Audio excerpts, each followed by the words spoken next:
Boldwood presents Silenced for Good, written by Alex Coombs and read by Carolyn Bonnyman. The moral right of the author has been asserted. This performance is owned by Boldwood. Chapter 1. I think that you're addicted to violence. I think you like the adrenaline rush, the danger. I think you like losing control. Dr. Morgan's gaze was steady, her voice calm. I've seen this so many times before, usually in drugs and alcohol. Starting off as fun, then a remorseless escalation until we have total addiction, an inability to live without it. She glanced at Hanlon. Over to you, the look said. I never lose control, Hanlon replied icily. She let her gaze wander around Dr. Elspeth Morgan's consulting room while she struggled to maintain her composure.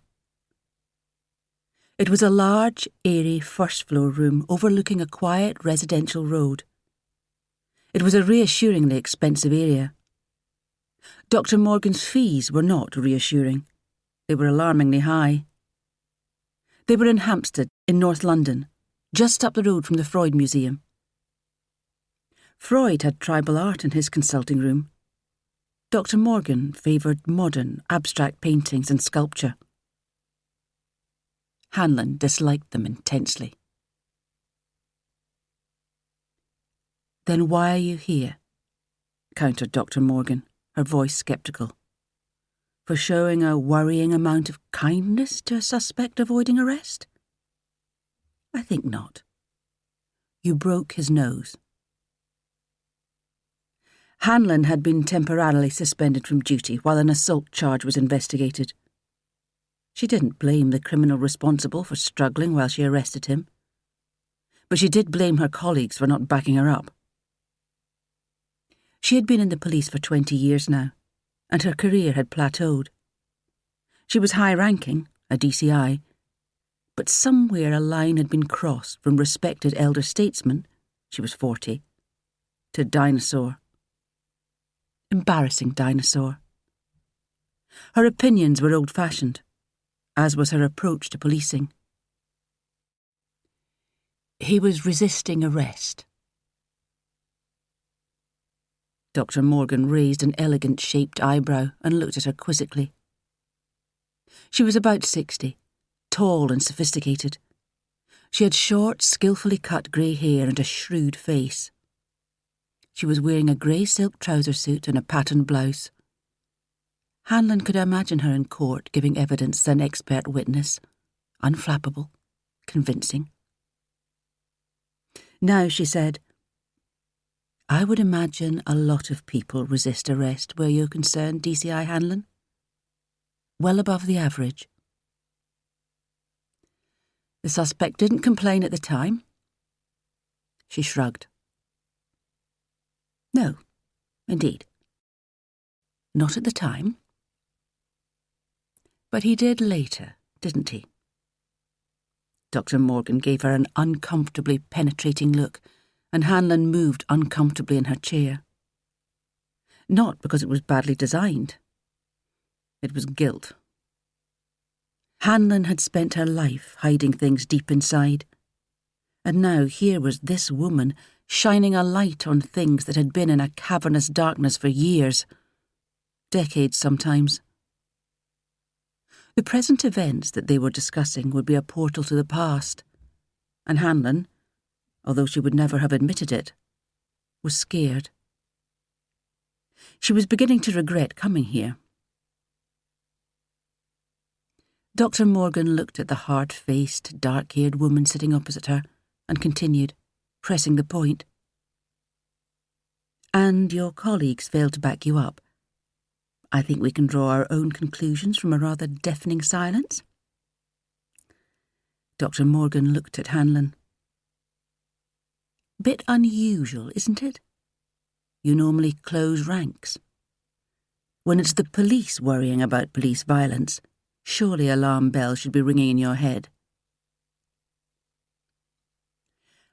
I think I'm suffering from stress, Hanlon lied, trying to shift the ground. The interview with the clinical psychologist was not going to plan.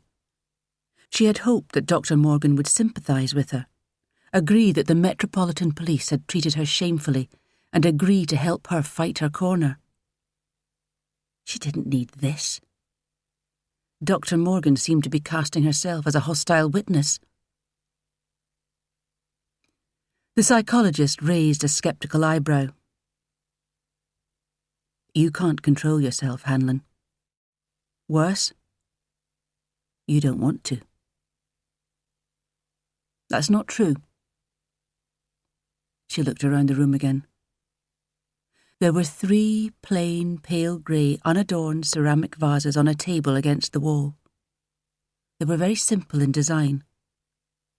Her fingers curled and her knuckles whitened. She was reliving the incident. The 4 of them following the BMW 3 Series through the streets of South London. A suspected arms drop. They didn't want the driver. He was just the delivery man. They wanted the customers. Then the brief chase as the driver realised he was being followed. The car stuck in traffic. 2 men abandoning it. Hanlon chasing the driver on foot. They're Bauhaus vases, Dr. Morgan said, misinterpreting Hanlon's gaze, but not the anger and frustration underlying it. Please don't even think of smashing them. They're rather beautiful and rare. Hanlon ignored her. She was still in South London, running down the alley, behind a Chinese restaurant. The smell of 5 Spice from the extractor fans and rotting food from the black bin bags outside the kitchen door. The man, 20s, stocky. The alley had been a dead end, a chain-link fence, shouting at Hanlon in some unknown Eastern European language. She glanced around. No one there. No witnesses. She hit him hard in the stomach, saw the pain and surprise in his face. It felt good. You can't control yourself. Spun him round, cuffed him. More perceived insults, the frustration inside her. Another punch, and then, quite casually, an elbow into his face. Worse, you don't want to. She stared hard into Dr. Morgan's eyes. He was resisting arrest. He brought it on himself. There was no excessive force. It was necessary, proportionate and reasonable. The doctor drummed her fingers thoughtfully on her desk. There's a technical term, Hanlon. In layman's terms, it's called pushing the fuck it button. That's when addicts give in to their chosen addiction big time. They know it's going to have terrible consequences, but they've ceased to care. They almost seem to relish it. Really? She tried to sound unconcerned. I know you know that feeling, Hanlon. No, that's not the case. She frowned, angry with herself. Her voice sounded hollow and unconvincing. Isn't it? Really? She noticed how still the doctor was. And worst of all, she was right, and Hanlon knew it. She knew it only too well. The alley incident was far from isolated. In the past few days there had been a road rage incident and a furious row with the woman in charge of line-ups at Lewisham. How many times had she said to herself, bring it on? She looked into the shrewd face of the therapist. She had no intention of bringing any of this recent history up. Dr. Morgan continued, inexorable. From what you've told me, The heavily edited version, I assume. Things are escalating. You deliberately put yourself in positions of extreme danger. That's not true. You could have called for assistance at least 3 times that I know of from what you've told me. Hanlon considered this. It was true. Even at the planning stage, she'd been offered another car. She'd turned that down. When the chase had started, she'd been adamant they could handle it. It had been her decision to pursue the suspect alone. She hadn't wanted any help. Maybe she hadn't wanted any witnesses. But I couldn't trust... This wasn't fair, Hanlon thought. No. You don't trust people, do you? Don't you think that's part of your problem? An inability to trust? And those you do trust, you seem to treat them in a very high-handed way.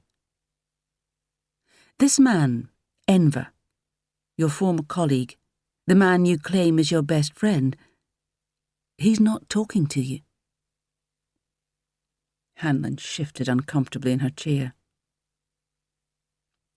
That's because of his wife. She's a bitch. Is she? Is she really? Dr. Morgan raised an eloquent eyebrow. Or is she just angry with you for exposing her husband to danger? Not to mention morally blackmailing him into actions that would get him sacked if they had come to light. You're twisting the facts, Hanlon complained. When we discussed past relationships, you told me you had even managed to find a lover with a similar laissez-faire attitude to the law. Even though like calls to like, it's quite an achievement. He's Russian, Hanlon muttered. Whatever Serge got up to was no business of the Metropolitan Police in her view. There was no conflict of interest. Part of her thought, well, I'm not sure that's true at all. She buried the thought. Another skeleton from the past. Dr. Morgan laughed. So what? What difference does that make? I'm half Russian if it comes to that.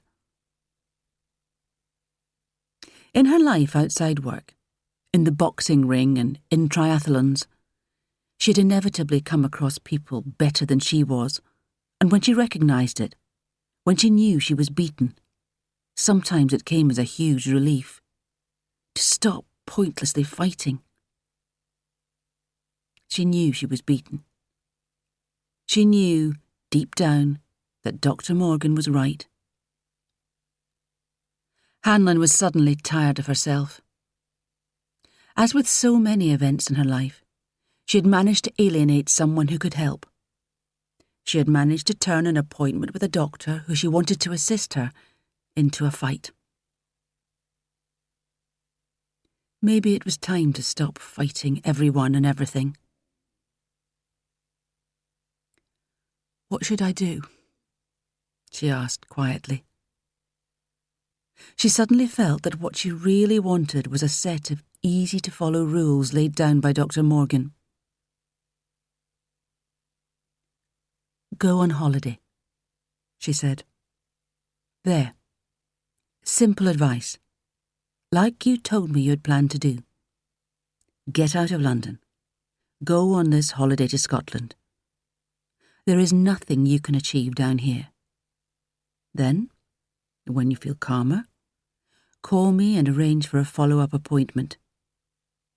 Then we'll talk about your future. Hanlon stood up and went to the door. Oh, one more thing. Hanlon turned. Dr. Morgan said, You have a problem with life. You might have noticed this by now. I certainly have. Now, as you can't avoid that, just avoid crime. Okay? You're going to a sparsely inhabited Scottish island. Don't get into trouble. She looked hard at her. That should be an achievable goal. "I'll do my best," Hanlon said, and walked out of Dr. Morgan's tasteful house into the expensive, manicured Hampstead Street. Chapter 2. The woman's body was lying on the shingle and stones of the beach.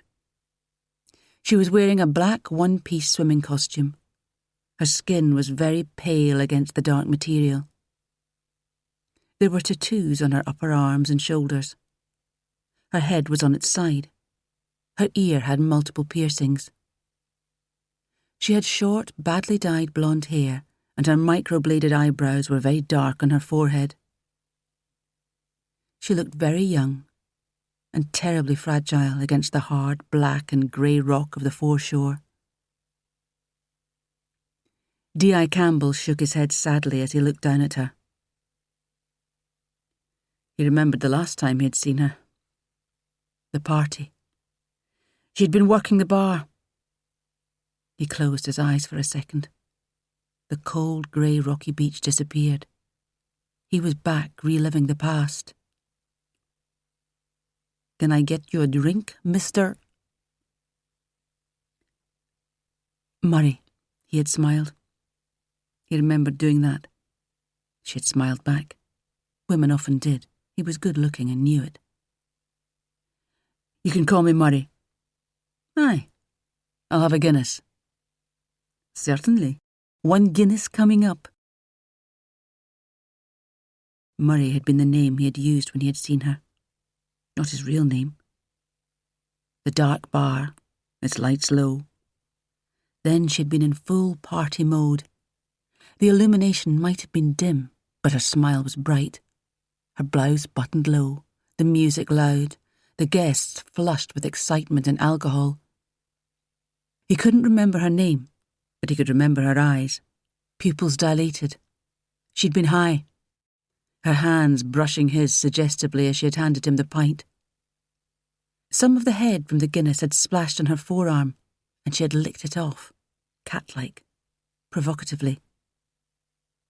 She had been so full of life, and now this. He straightened up and pulled off his latex gloves.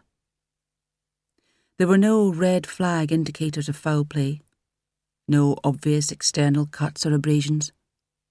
There was nothing to indicate anything other than an accident. No need to get a team over to the island. He was only here because he happened to be staying just up the road. The call had come in from the station on Isla, the neighbouring larger island. Could he deal with it? He most certainly could. "What a waste," said the elderly man standing close to him on the shoreline. He was the one who had found her an hour or so earlier and called his discovery in.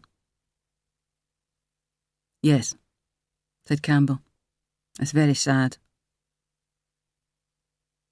The sound of vehicles.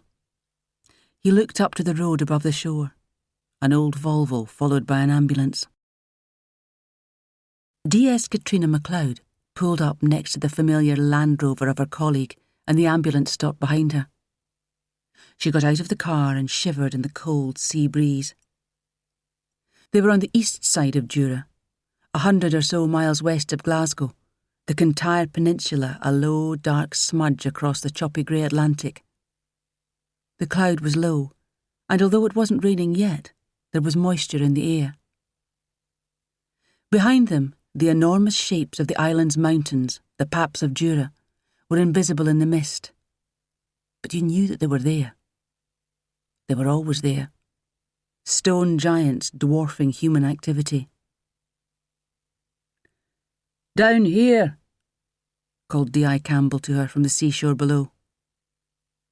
The tide was out, and she could see her colleague and another man bending over something invisible from where she was standing. "Wait by the ambulance," she said to the 2 paramedics. She'd met the ambulance at the ferry. A drowning, no suspicious circumstances, and escorted them to where the body was. Like Campbell, she was local. She knew where to go. "We're in nae hurry," said the burlier of the two, grinning. MacLeod went to her car and took out a pair of latex gloves from a packet in the door compartment. "Stay," she ordered the border collie, who was crouched in the rear hatch space of her Volvo, panting, eager to join in. She sat down in the driver's seat, kicked off her trainers, and pulled on a pair of green Wellingtons. She clambered down the slope with its coarse grass and made her way over the rocks to the seashore, where Campbell was standing with an elderly man. The wind blew her long hair around her face. She twisted it back into a ponytail and secured it with a band. The breeze was ruffling Campbell's short red hair. The old guy was bald and weather-beaten. He was wearing an old yellow oilskin. Retired fisherman, she guessed. He had that look. The sea was grey today and looked rough. Although the wind wasn't that strong, white horses danced on the waves away from the shore. She could see a fishing boat rising and falling, tossed by the Atlantic as if it were weightless, ploughing through the swell a few 100 metres away. The three of them looked down at the drowned girl. MacLeod looked questioningly at Campbell. He shrugged as if to say, nothing to get excited about. They could hardly talk freely in front of the civilian, but it wasn't her place to send him away. Campbell answered her unspoken question. "It looks like a tragic accident," he said. "Do we know who she is?" asked MacLeod. Campbell looked at her. He had very green eyes, and MacLeod noticed how they almost changed colour to a dark shade of jade as they reflected the grey from the sea and sky. She couldn't say that she liked him very much. He was arrogant, standoffish, but competent enough. "She's from the Mackinnon Arms," he said. "I saw her working there." "Oh, of course," said MacLeod. "Eva Balodis." Campbell, surprised, looked at her questioningly. "You know her, then?" "That woman, Harriet the manageress, I can't recall her surname now. She called in a missing persons on her yesterday. Said she was very worried about her." "Did she say why?" Campbell asked. "I mean, other than the fact she hadn't turned up for work." "Well, she's from Latvia as far as the manageress knows. She's nowhere else to go. All her stuff is still in the hotel, so she hadn't done a flit." She looked down at the girl. Seems she was right to have been worried. The old man watched them impassively, taciturn like many of the islanders. He was dressed in scuffed and work-worn clothes and an old oilskin. Campbell, in a green Barber jacket and worn cords, looked as if he'd stepped from a Bowden catalogue. Even the trousers looked artfully distressed rather than old. She said that Eva had talked about swimming the Corryvreckan whirlpool. In fact, Harriet made quite a point of it. And now, she nodded in the direction of the body. Here she is. "Well," said Campbell briskly. "Well, there we are then. Almost certainly an accident." Jumping the gun a bit, thought MacLeod. It was as if Campbell wanted this done and dusted as quickly as possible. "How did you know her, sir?" asked MacLeod. "Oh, I don't really know." He was studiously vague, in that way that people have when they want to avoid a question. "I must have bumped into her at the hotel with my grandmother. You know she lives near Craighouse." Craighouse was the only village on the island. Not many people lived on Jura. The ones that did were mainly retired. During the summer, the population swelled slightly with tourism, but in general, everybody knew each other. It It was odd that Campbell should have been so unaware of how he knew the girl. More than odd. And the whole way he was handling this was unusual for him. Normally he was a stickler for procedure, cautious in the extreme. Today he seemed very rushed, anxious to get everything tidied away. "Can I go now?"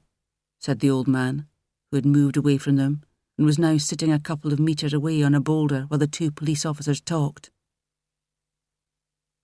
"I'm sorry," Campbell said, giving an apologetic smile. It transformed his face, making him look very boyish. "D.S. MacLeod, this is Ronnie Fraser. He found the body and called us. Mr. Fraser, could you go with my colleague? She'll just be asking you a few questions, then you're free to go." "Aye, come along with me, sir. We'll just go up to my car." "Oh, and Katrina, send the paramedics down. They can take her away. The tide's coming in. Don't want her floating away." "Yes, sir." She walked back up the beach with Ronnie Fraser. He walked with the unhurried trudge of the countryman. She told the waiting men to fetch the body. As they unpacked the stretcher from the back of the ambulance and scrambled down to the shore, she looked back at Campbell, who was standing with his back to her, staring out to sea. She turned to the old man. "Now, sir," she said brightly, "just a few wee questions. Firstly, your full name, please." As the questions rolled on, where he lived, the sequence of events, the chronology of the discovery of the body, she found that she was operating almost on autopilot as she took down the answers. Her mind was more preoccupied with Campbell. It wasn't just the way he was handling things, or the uncharacteristic forgetfulness about where he had met Eva. Campbell's grandmother was ardent Free Church of Scotland. They were a strict, some would even say fanatical, Calvinist branch of Christianity. They were no fan of drink. She would no more have gone into a hotel bar where alcohol was served than MacLeod would have visited a brothel. Campbell was lying. As if aware the DS was thinking of him, Campbell turned and looked directly at her. She recalled stories that she had heard, pub rumours, that Campbell was a bit of a ladies' man. It was very believable. Maybe she would have been tempted herself, if he weren't such a stuck-up prick. As MacLeod thanked Ronnie Fraser and watched him walk away back to where he lived, she wondered, were Campbell and Eva an item? No, they could never have been an item. She wouldn't have been presentable enough for Campbell. She would have been an embarrassment. Was she your side piece, sir? That was far more likely. Not good enough to be a fully accredited girlfriend, but just good enough for a quick one when the need or the opportunity arose. Was that why the DI was being so economical with the truth?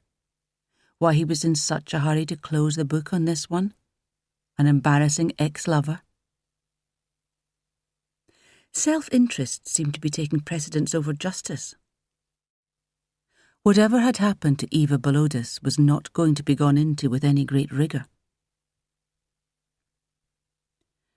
Well, she thought, I for one will be keeping a close eye on the investigation. That's for sure. Chapter 3. DCI Hanlon looked out of the small window of the plane. A twin otter, according to the information sheet from the airline, on the flight from Glasgow to Islay. The laminated leaflet also showed a stylised map of Scotland with the flight routes indicated by red dots.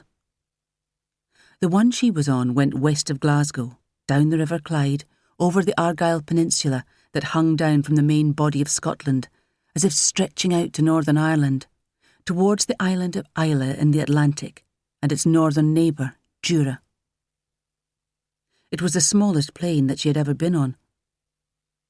The interior was basic, with seating for a dozen or so people on either side of the short, cylindrical fuselage, and the pilot and co-pilot separated from the passengers by an undrawn curtain.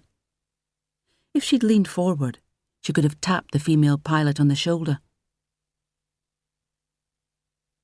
Her mind was far away from the flight, from the now of things. She might have left London physically, but mentally she was still there, in that small, sparsely furnished police office with a view of the Thames. On the one side, professional misconduct, unacceptable use of force, gross misjudgment. Phrases from the charges she was facing and the ongoing disciplinary hearing and the meetings with the IOPC. On the other, proportional use of force. The officer felt threatened by the arrestee. Self-defence. She looked out of the window to take her mind off recent history. She felt conflicted by the turn of events. Part of her was outraged that it had come to this. But part of her, she now realised thanks to Dr. Morgan, acknowledged that she had overstepped the mark. But how she felt was comparatively unimportant. Her future was out of her hands. She was under few illusions as to her career path. Corrigan, her boss, mentor and protector, had retired. She wasn't exactly friendless in the Metropolitan Police, but it surely felt that way. She was like a wounded lioness in a pack. The others had smelled her weakness and were moving away from her. Hyenas were circling in the distance. Even before the incident, there had been indications, intimations of her career mortality. She had heard, while waiting in the queue in the canteen, there had been one of those sudden lulls when a chance remark that would normally have gone unheard boomed out. Someone referred to her as a has-been. She had initially felt like walking up to him, challenging him. But when she had looked at him, 26 to her 40, ridiculously fresh-faced, she had thought, maybe he's right. Maybe I am. Or maybe the world of policing has changed and I haven't. She had slunk away, wounded. Pretended she had forgotten something on her desk. She had now endured a week of not being at work. She was beginning to feel like a ghost, that she wasn't living in her studio apartment so much as haunting it. Work had always been there, like a drug, to stop her thinking, to stop her brooding. Now it had been taken away. What could she do with her free time? There was only so much physical exercise she could do. She had no other hobbies. She despised the TV, didn't own one, had no interest whatsoever in books or cinema. She forced her thoughts back to the noisy plane. Let's not think about London. It was low tide, and she looked down at the muddy banks of the River Clyde, grey and brown, the red and green buoys marking the channel clearly visible from up here. Cranes standing by the sides of the waterway looked like giant metal herons. The sprawl of Greater Glasgow gave way to the wrinkled matte green of the hills, dark geometric shapes of the conifer plantations with occasional lochans, small lakes, reflecting the gunmetal grey of the sky, which mirrored the colour of her own eyes. Well, it certainly made a change from London. The endless streets, the underground, the people. Below them now, she could see the sweeping gold of the beaches and patches of white where the water was breaking. Her view was framed by the thick white strut holding the wing to the body of the plane, and the air was blurred when she looked forward by the circular agitation of the propeller, invisible as it spun, the air almost visible as it trembled in front of her. The noise of the engines, a powerful droning roar, was mind-numbingly loud. She watched 2 ferries far below, which looked like bath-time toys for children, gaily painted red funnels, white superstructure and blue hulls. She gazed almost dreamily at the sea, thirsting to be in it, to feel its cold, clean immensity wash everything away, wash her clean. Hanlon loved wild swimming. She tried to focus on the view. Her thoughts wouldn't let her. They were leaping around unhelpfully like scalded cats. She was going to have a psychiatric assessment on her return. Mandatory. Hanlon believed in preparation. That was why she had paid to see Dr. Morgan. She wanted to know the kind of questions that they might ask so she wouldn't stumble into their traps. Know your enemy. The trouble was, having seen Dr. Morgan, she was uncomfortably aware that the doctor might reasonably say, "But you do have a problem. You can't even get on with people who want to help you. I'm not your enemy, I'm your friend. I'm trying to help you. It's you who is tearing yourself apart." She was going to spend some time staying with her old boss, D.I. Angus Tremaine, now retired on Islay. He ran a guest house, accommodation in a converted barn away from his house. Generally, Hanlon disliked the intimacy of B&Bs. You might have to make conversation. She hated small talk. But staying with Tremaine would be fine. He knew her. He would leave her undisturbed while she did what she wanted to. He had provided her with detailed running routes, swimmable lochs, good deserted beaches. He had borrowed a mountain bike for her. She had a triathlon competition in 3 weeks' time. It would be her first time as a veteran. She liked the term, veteran. Someone with experience. Certainly it was a damn sight better than has-been. She would spend her days in holistic, natural training in the company of some of Scotland's most beautiful scenery. But then the original plan had to be modified. Tremaine, not the most organised of men, had cocked up the dates and had people booked into his guest house during Hanlon's slot. She felt she had to get out of London, so, until his B&B was free, she had booked herself into a small hotel on the neighbouring island of Jura, the Mackinnon Arms, for a fortnight. It had looked fine on the website. Now she could see the southern end of the Argyll Peninsula. It seemed incredibly neat and tidy from up here.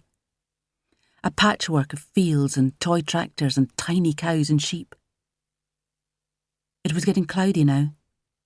The mist and the rain were rolling like smoke over the hills with their muted brown and purple colours, with yellow splashes of gorse. Hanlon gazed bleakly down. "I think that you're addicted to violence. I think you like the adrenaline rush, the danger. I think you like losing control." "Thank you, Dr. Elspeth Morgan, BSc Hons, Cantab, MSc, C-Psychol." While they discussed her life history, Dr. Morgan had pointed out to her how the violence had started as one-off incidents. Policing had been more robust 20 years ago, certainly with men like Tremaine around. Then it had become habitual. She'd enjoyed the excitement, the thrill of violence. And then one day, she found she had crossed a line, allowed the red mist to descend, and never looked back. She went looking for trouble these days. She was addicted. And she had never tried to do anything about it other than feed the beast. She had sought out dangerous, challenging situations. Dr. Morgan had said it was like talking to someone who had become accustomed to breaking into lions' dens and then complaining when she was attacked. Until now. The dawning of a slow sense of self-awareness. The plane was descending now, through wispy banks of cloud, down onto the runway. And she caught a glimpse of high, conical hills in the background, covered in silvery grey scree, the paps of Jura. Her journey's end. "So you'll be a tourist here?" asked the taxi driver politely, as they drove across the island of Isla, where the plane had landed, to the opposite side, where Hanlon was due to catch the small ferry that ran back and forth between Portiskeag and the smaller island of Jura. He studied the woman in the back of his taxi. Slim. Her face was attractive but hard, grim-looking, her grey eyes watchful. She had the kind of mouth that wasn't built for smiling. She looked guarded and sad. Maybe a bereavement, maybe a divorce, thought the driver. He liked guessing about the background of his passengers. "Yes," she said, her tone discouraging any conversation. The driver persevered. He was a genial, talkative man. "Did you know that George Orwell lived on Jura?" "Yes." Her voice was flat, dismissive. "Oh." He retreated into silence. He felt a bit wounded. Surely politeness cost nothing. Hanlon looked out of the window of the car at the gorse and the bushes of alder and mossy, spindly trees stunted by the wind and spray. Fields full of sheep staring incuriously at the taxi and dry stone walls. Grey rocks covered with light green and yellow-gold lichen rose above heather and fronds of bracken. "I've seen this so many times before, usually in drugs and alcohol. You're the first person I've met with a violent dependency. Most of my clients are quite pleasant." As opposed to me, thought Hanlon. But it's like all addictions. Like I said before, starting off as fun, then a steady escalation, there are a well-defined series of stages until we have total addiction, an inability to live without it. "Get out of my head, Dr. Morgan, in your shishi Hampstead study with your repro Giacometti sculptures and cubist art and your fucking Mondrian rug." The driver, studying her face in his mirror, saw her scowling furiously. Her lips moved occasionally. God, she looks like trouble, he thought. She wrenched her attention back to Isla. There was a feeling of enormous space and emptiness about the island, which she guessed might partly have explained the taxi driver's garrulousness. "So you're staying on Jura?" "Yes." She finally took pity on the taxi driver and tossed him a crumb of conversation. "I'm looking forward to swimming. The beaches are lovely, I hear." He pulled a face. "Too cold for me," he said. "I'm more of a Mediterranean man." He laughed, relieved that they were having a normal conversation. He didn't enjoy driving morose, irritable people around. She was probably stressed, he decided. So many people on the mainland were these days. "Mind you don't swim in the Corryvreckan." She frowned. "The Corryvreckan?" "Aye, it's a whirlpool, just off the north of Jura." "Really? Is it far?" she asked. He shook his head. "No, not really. It's at the tip of the island. There's another island to the north and it's halfway between them. It's the third biggest whirlpool in the world, or so they say." "I'd like to see that," she thought. The driver added, "You can doubtless hire one of the fishermen to take you. It's kind of impressive, but you wouldn't want to fall in." They drove over the brow of a hill, and there was Jura in full glory. "Wow," said Hanlon, her troubles momentarily forgotten. Chapter 4. As the small ferry crossed the narrow strip of water between Islay and Jura, the water an incredible ultramarine blue, the hills on Jura, the paps, seemed to rise up massively in front of them. The boat got closer to the Jura side, and Hanlon could see a Land Rover with police markings and an ambulance, as well as several other vehicles waiting to board. She stood impatiently, her suitcase next to her. Several other foot passengers were waiting. They all seemed to know each other. The bow door and its enormous pistons descended with a muted clang onto the concrete of the landing area. Above the roar of the engines, a member of the crew shouted instructions to the drivers in their vehicles and then waved them down towards the slope that led up to the road above. 3 cars and a delivery van disembarked, the metal ramp clattering and clanking below their wheels as they drove off. Then it was a passenger's turn to walk off and up to the road. Hanlon looked curiously at the police standing by their vehicles. Professional interest. Something had happened. You could see from their body language. A telltale tension. The Land Rover was driven by a uniform, and there was a tall, slim man with red hair standing by the passenger door. He was a commanding presence. She was too far away to see him properly, but he had that kind of calm self-assurance that the good-looking so often have. The police presence and the proximity of an ambulance.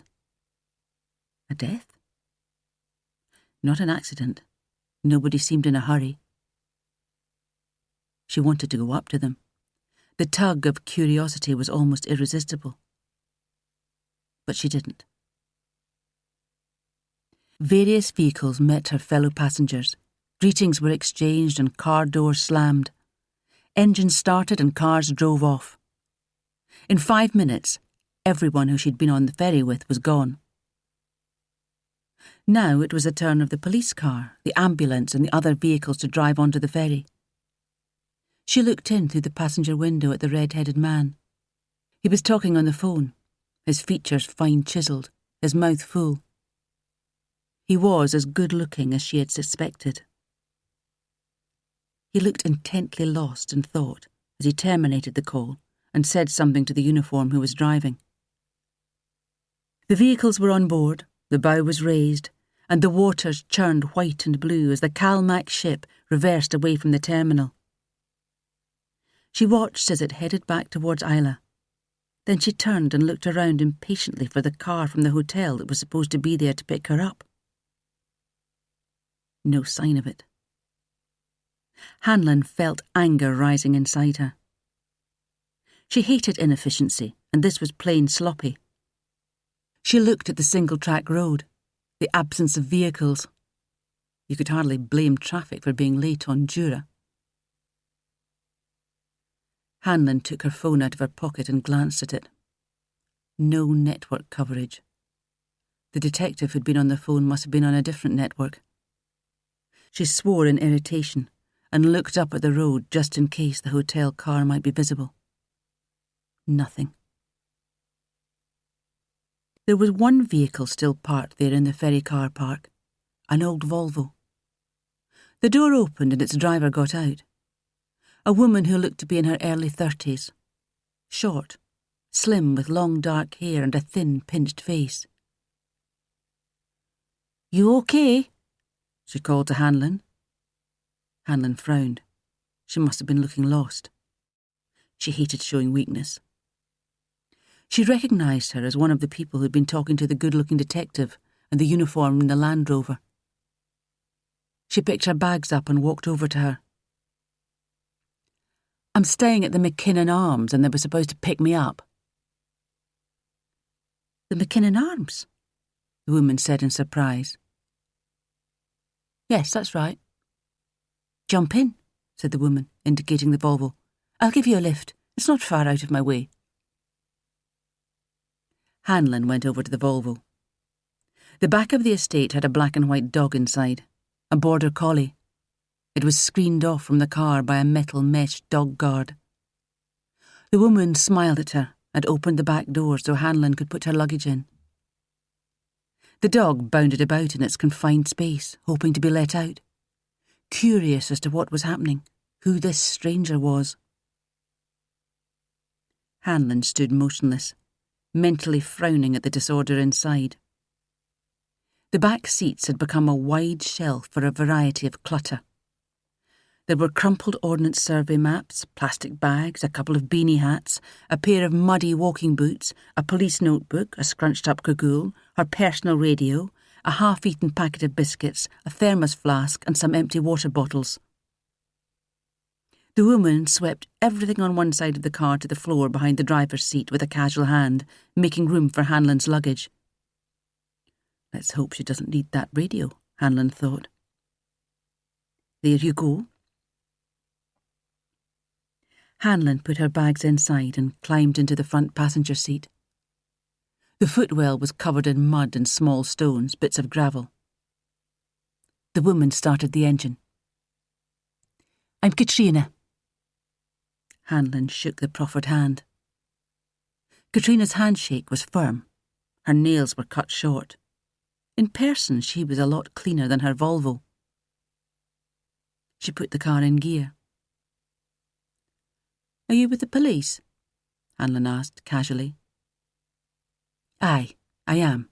I'm D.S. MacLeod.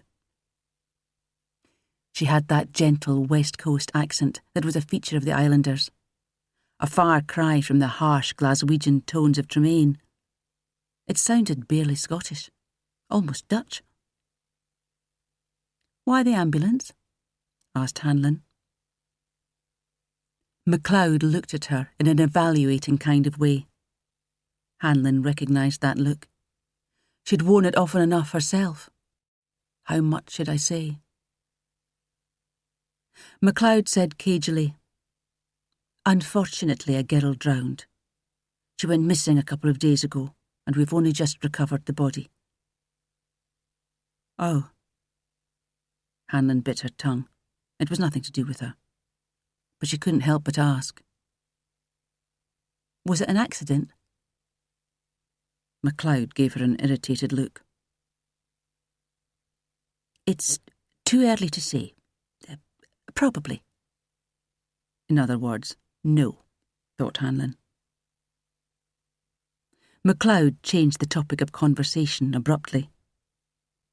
Did you know that George Orwell lived in Jura? She asked. Hanlon wondered if this was a common question, or if she had inadvertently stumbled across a fan club of the famous writer. First the taxi driver, now the cop. Yes. Oh, said MacLeod. Hanlon glanced at her. She looked as if she was beginning to regret her act of kindness in offering this woman a lift. Hanlon turned her attention to the scenery through the car window. Ferns and more stunted birch and alder. A gannet plunged like an arrow into the gunmetal grey sea. A couple of fishing boats were out in the sound between Jura and the mainland Argyll Peninsula, their low, raked lines graceful in the afternoon light. Hanlon felt her irritation at the inefficiency of the hotel begin to lift. Behind everything rose the massive rocky domes of the Paps, devoid of trees or bushes, just rock and grass, huge and rounded. Everything lay in their shadow. They dominated the island. They were the kind of feature from which there was no escape. Hanlon gazed up at them, eager to climb them. MacLeod noticed her looking at them. Impressive, aren't they? She said. Hanlon nodded. Shit! Swore MacLeod, stamping on the brakes as a large, brightly coloured bird with a long tail ran out from the foliage by the side of the road, straight in front of the car. She managed to stop in time, and the bird turned and looked at the vehicle incuriously. Then a smaller, dowdy, brown-grey bird cautiously emerged from the grasses and bracken to join its mate, and the two of them disappeared into the trees bordering the sea. Pheasants, MacLeod said. The estate breeds them for the shoot. These two must have survived the season. Anyway, how long are you staying here on Jura? Couple of weeks. Hanlon decided to make polite conversation. Dr. Morgan would doubtless approve. I'm looking forward to swimming. The beaches are lovely, I hear.